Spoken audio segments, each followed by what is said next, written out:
Hello chess friends and welcome to Jozarov chess channel and welcome back to the super finals of the Meltwater Champions Chess Tour in 2022. We're following now again the epic battle between the two top grandmasters from India, Praggnanandhaa, and from China, Liren. This was really awesome super finals so far. And in the day one, it was a pure domination, I think, by Ding. Ding won two beautiful games with the black pieces. He played really awesome chess in the day one, but now in the second day, it was a little bit different. It was, I think, simply Praggo's day because he played really brilliant chess in the second day, won one game, and then he reached then these two additional games. So in the two additional games, it was again really dynamic. Praggo had, I think, a winning position in the game that he played with the white pieces. He should have won, I think, this game for sure.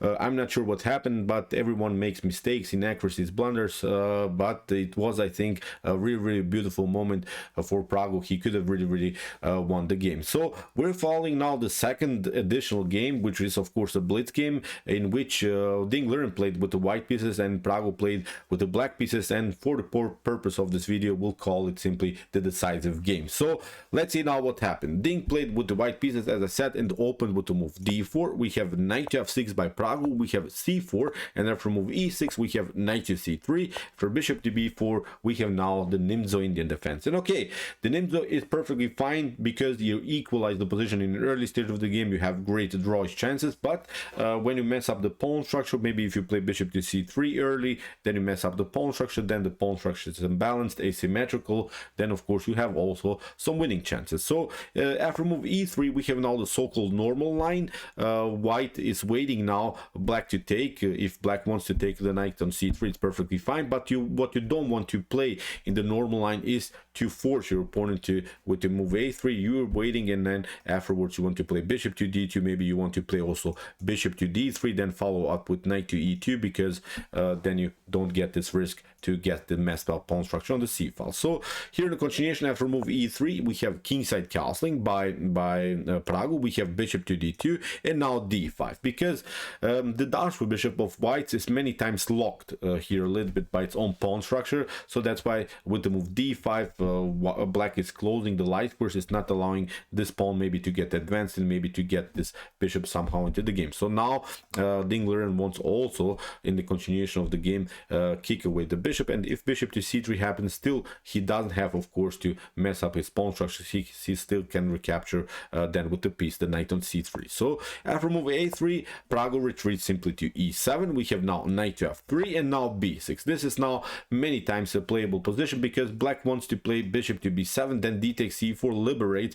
then the long diagonal for the light square bishop, and is trying also then afterwards to simplify the game a little bit in the center by playing the move c5. So here c takes d5. This is a very important move. If you're playing the game from white's perspective, many times you should do this exchange line in the center, because now black has to make many choices. You can take, of course, with the knight, you can also take with the pawn, but notice when you take with the pawn, now this bishop to b7 doesn't make any sense more, because the bishop is simply blocked out by its own pawn. If you take with the knight, then it's a little bit different. Then bishop to d3 will happen. We have queen to c2. Also white would have a powerful battery on light squares, so this is something, in my opinion, that you should not do. The more correct way is here to play e takes d5, where you have still the flexibility maybe to get this bishop on this diagonal. But this previous idea, bishop to b7, pardon me, is simply not working, because on this diagonal this bishop doesn't make sense. So we have here rook to c1, we have c5 by Praggo, immediately creating some wild dynamics in the center of the board, because we have to also say it, white stayed a little bit longer with the king in the center. Now with the move c5, Praggo is saying, okay, I will try to open the center, maybe get some kind of activity, maybe with the rook on e8 move. So we have now d takes c5, and this is maybe slightly inaccurate continuation. What you should do, in my opinion, in these types of structures is to play knight to e5, because black will rely many times on a pawn majority here. So black will try get use of this 3 versus 2 situation on the queen side, but now with the knight move knight to e5, you're actually preventing this move c4. Black would love to play now the move c4, but now you have this tactical shot, bishop to c4, then d takes c4. Look at this, queen to f3 is going to happen, and there's no good way to protect protect any more rook, so you lose the exchange in the continuation. So after move d takes c5, you not lose the game immediately because you play d takes c5, but as I said, I simply like more this aggressive method, knight to e5. Maybe you can follow up with bishop to d3, queen to f3. You can play really some wild ideas. So after move d takes c5, we have b takes c5 by Praggu, bishop to d3, and now Praggu uses this moment and plays a very annoying pin. And of course you could have also played bishop to e2 here, but it's not getting better because you can also lock somehow the bishop with the move c4. You can also break through with the move d4. So the flexible pawn structure here by black is already something that bothers, I think, Ding Liren in the continuation of the game. So after move bishop to d3, as said, Praggu plays on this very annoying pin. Here Ding plays h3, kicks away this bishop, and after bishop to h5, we have now knight to e2. And this is now, of course, a mistake. I'm sure that Ding Liren missed this because he probably thought that nothing dramatically can happen, but actually this is a mistake because you can actually castle immediately without playing this move knight to e2. But the problem after knight to e2 is, of course, this idea, bishop to f3. After g takes f3, there is now, of course, this weakness on f3. Even if you castle on the king side, then still there are so many structural weaknesses. We can also use the b file in order maybe to attack the b2 pawn. So here black is really slightly better. So something went wrong. This, I think, was a huge blunder by Ding Liren. He missed this move for sure. I'm sure that he didn't want to play this. He underestimated, I think, this bishop move on h5. Now Praggu had really a good position. So we have here knight from b to d7, and now Praggu gives again the position into equality, because what he should have played is knight to c6, and knight to c6 is much more aggressive, because knight from b to d7 maybe is more compact move, but knight to c6 is more aggressive, because now, for instance, if bishop to c3 happens to maybe control the d4 square, you can actually go with this idea d4 is a beautiful move, because after e takes d4, look at this, knight c takes d4, knight to d4, knight to d4, bishop to d4. Queen to d4 is not working because you get the tactical shot bishop to h7, and then you lose the queen. But actually in this position you don't have to rush. Okay, you're down a pawn, but still look at this pawn structure in front of white's king. Even if white castles here, there is this weakness on f4, h4. I think black will sneak in somehow with this bishop against white's king, so it's, I think, a much better position here for black. You don't have to even play d4 immediately. You can play queen to b6 and prepare this move by playing rook to d8, but the most important thing is here that you have played the knight on c6, knight on d7, and that was now Praggu's first mistake in the continuation of the game. So after move g takes f3, as I said, knight from b to d7, Praggu had here really great chances with the move knight to c6. So bishop to c3, we have rook to e8, again getting the rook where already the king is. If something gets cleared on the e file, then the king is in danger. So we have kingside castling, and now comes a huge blunder here by Praggu, but this is blitz chess, of course. Everyone makes mistakes, blunders, inaccuracies. Here after move knight to f8, here Ding could have played immediately this move bishop to b5, simply attacking the rook, and the game would be basically over, because here you can play maybe knight to d7, but now we can play bishop to f6. You cannot take with the knight because you lose the rook. If you take with the bishop, then we'll simply take out the pawn. The same thing happens even if you cover yourself with this knight, then queen to d5 is going to happen. So it's game over here for Praggu. So it would have been, of course, game over for Praggu. So this Ding Liren missed. After move knight to f8, he played knight to g3. As I said, he should have played simply b5, bishop to b5, and the game would be over. But okay, after move knight to g3, we have knight to g6 by Praggu. We have knight to f5. Ding uses now this very active square, but of course still we have opportunities to escape with the move bishop to f8. So bishop to b1, and now d4. Now Praggu plays this most important idea, sacrifices a pawn just in order to split this pawn chain. So he's trying to split the e pawn from the f and f pawn on f3 and also on f2. So he's trying to get rid of this e pawn, and then the pawn structure is more messed messed up. The most important thing here to realize is that he could get this very annoying f4 square. That's now the beautiful tactical shot with this move d4. d4 sacrificing a pawn and getting use of the f4 square. So that's why after e takes d4, we have here knight to d5. You see both of these knights are aiming towards the f4 square, and the queen can be included into the attack. So again, this is a much better position for black. So we have d takes c5, then grabs another pawn, but now queen to g5 by Pragg immediately. Although here a better idea is even to play knight from g to f4 immediately. It's a much better continuation for black, because you have to play now king to h2, getting your king towards security. But now with the move g6, this knight can be kicked away, and you can maybe try ideas of queen to d4. But the cool part is that you have this tactical shot, knight to c3. We're kicking away the bishop. We're not tolerating this bishop, because it creates, of course, this very annoying battery. And whatever you do, even if you try queen to f4 to take out the knight, then you have this one, knight to e2, a beautiful fork. Even if you take in a different way, even if you take this knight, again you have the same fork again on e2. If you take here with the pawn, then it doesn't matter. Again with queen to c7, we're covering the knight, and we're threatening now really wild discovery. So this is a tactic that unfortunately here Pragg missed. He played queen to g5, which is again a beautiful continuation. Black is again not losing the game, because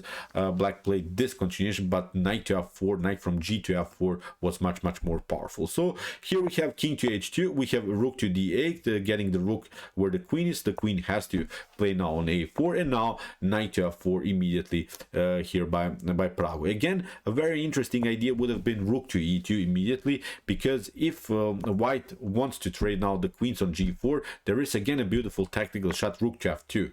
If rook to f2, then here queen to c1, and this is again a much better continuation here for black. So this again was a tactic that Pragg unfortunately missed. But you see how tactically rich this position is. Many opportunities for white, many opportunities for black.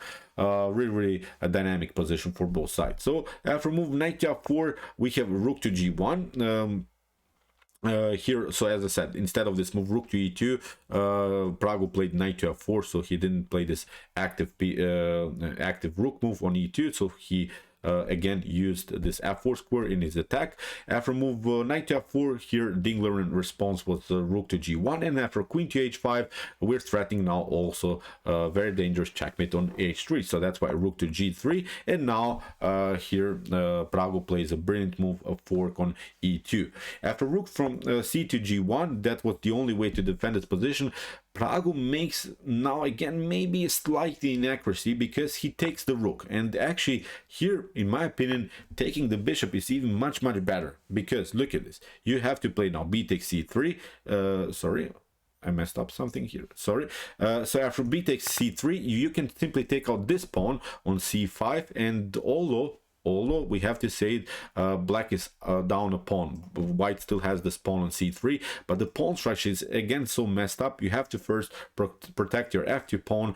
Now the knight will come into the game. Look at this, the rooks are very active. So again, in my opinion, this will be a much better continuation here for black. But okay, here Pragg took the rook. Again, nothing wrong with this idea, but knight takes c3, in my opinion, slightly better continuation. So here rook to g3, we have rook to e2, getting again this rook very active. And after bishop to d4, we have a rook to d2, which was now again a slightly inaccurate move, but really what you have to do here is really wild. It's a really pervert stockfish drawish line. You have to play something like knight to h4 here. This is really incredible. I'm not sure how many of us would even consider this tactic, because this is simply a stockfish line that I'm showing you now. I would not really even consider this type of tactic. So as I said, let's see now what happens. Look at this, you're opening your king here. I'm not sure who would really think of this. So here you have to play knight to g7, bishop to g7. Now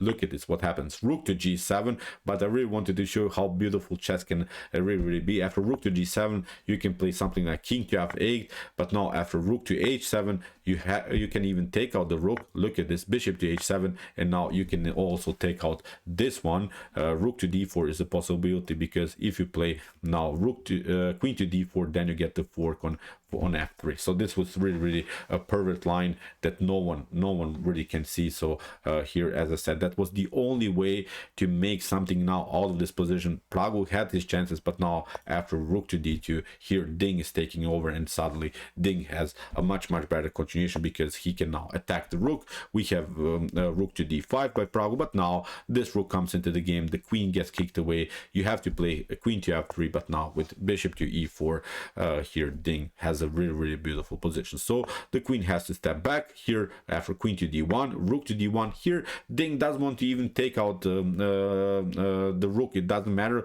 because now he can play c6. Look at this, rook to c8, he takes now another pawn, and he has now 3 connected pass pawns, and this is simply game over here for Pragg. So unfortunately he had his chances, he took over in one particular moment of the game. He had really brilliant attacking opportunities, but messed it up. It's really hard to see everything. This is really a blitz game. After move bishop to f7, we have f6 kicking away the rook to g1, rook to d2. Now Ding Liren simply pushed the pawn further. We have knight to e5, b5, connecting the pawns. Of course, we have g6, bishop to e3, attacking the rook. So far, taking the knight is not a possibility because of the activity of the rook on the g file. King to h8, and now bishop to d2. We have g takes f5, bishop to d5, bishop to d6, of course, threatening some discoveries. That's why f4. We have knight to d3, and here Ding Liren simply pushed the pawn further. Knight to f4, bishop to f4, bishop to f4. Okay, these are opposite colored bishops, but still it's completely winning because of this connected pass pawns here. So we have king to h1, we have h5. Now Ding Liren simply pushed the pawn further. King to h7, a5, bishop to d2. We have here a6, we have bishop to e3, rook to b1, and after rook to d8 and a7, in this position Pragg resigned. So great match game. This was really incredible. Pragg got back, which is really incredible. I think he as I mentioned also in my previous analysis, Pragg had some exams. He had to really study for his school, which is even more important, I think, for him now than this tournament. It is a very important tournament, but I think Pragg was a little bit distracted because of this school stuff and similar ideas.